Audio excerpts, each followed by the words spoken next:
A conservative bill claiming to eliminate bias in education could actually, according to critics, open the door to both sidesing slavery and the Holocaust.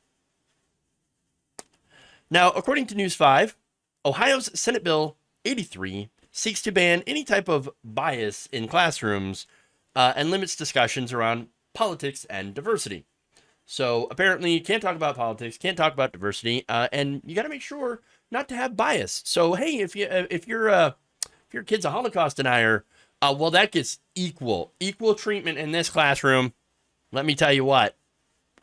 Now, there are other provisions. This is not the first iteration of this bill. It's had to go through several changes. The newest, I should say the first, sorry. The original bill banned mandatory diversity training, prohibited university staff and employees from striking. So they just crushed unions, and that's probably the main reason that they tried to push this through, and then added a bunch of so-called anti-woke stuff to it. It would also require American history courses and mandate 10-year evaluations based on if the educator showed any sort of bias or taught with bias. I don't know how you cannot teach, how you cannot, okay. How do you determine bias when you're teaching factual information?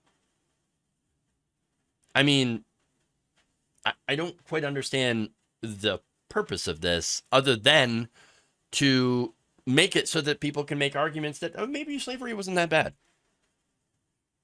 Oh, no, it was bad. Or are you being biased? You seem like you're really freaking biased against slavery. How dare you? Now, look, if professors violated the restrictions put forth in the bill, they could lose their jobs. The newest version adds language that says nothing prohibits faculty or students from classroom instruction, discussion, or debate, so long as faculty members remain committed to expressing intellectual diversity and allowing intellectual diversity to be expressed. Sure. One student from Kent State University, Wahina Najau, says that that's not really the idea behind this, and that it's actually more dangerous. Quote, the idea that there are two sides in certain historical events like slavery and the Holocaust is insulting. Having a discussion where you're elevating voices that were pro-slavery on the same level as the voices who were against slavery, that's not even whitewashing history. It's just a complete disinformation campaign to try to absolve certain people of the sin of slavery.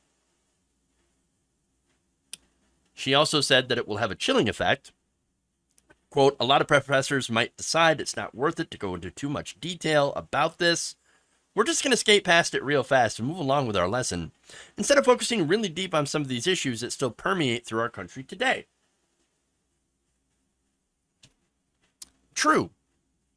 Look, now Republicans are claiming that, oh no, you're misrepresenting this bill.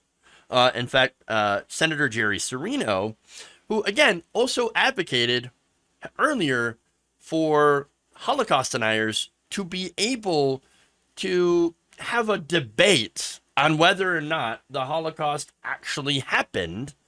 Yes, that's his position. He said, quote, I think in an academic environment, all sides, good, the bad, and the ugly, need to be talked about and discussed and debated.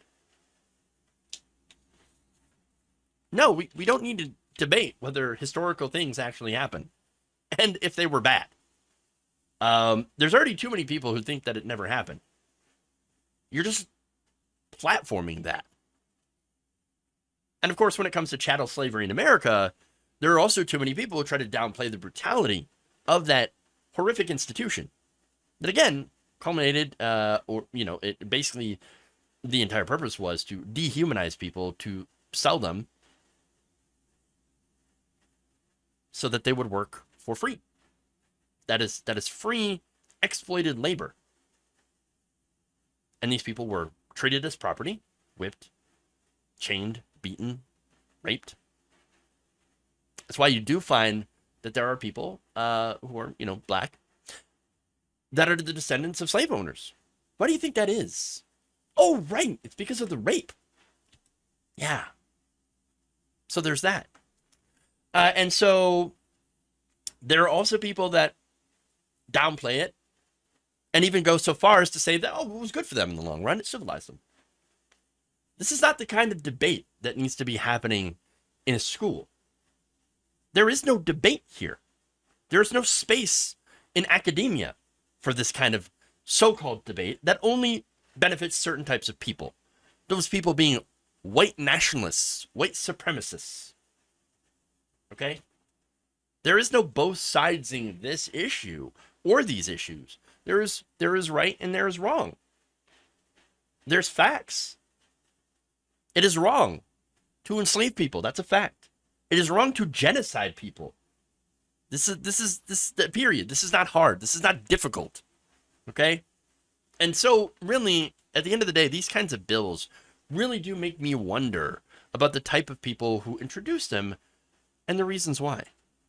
Why are you trying so hard to put what is effectively white supremacist views in front of children? Why?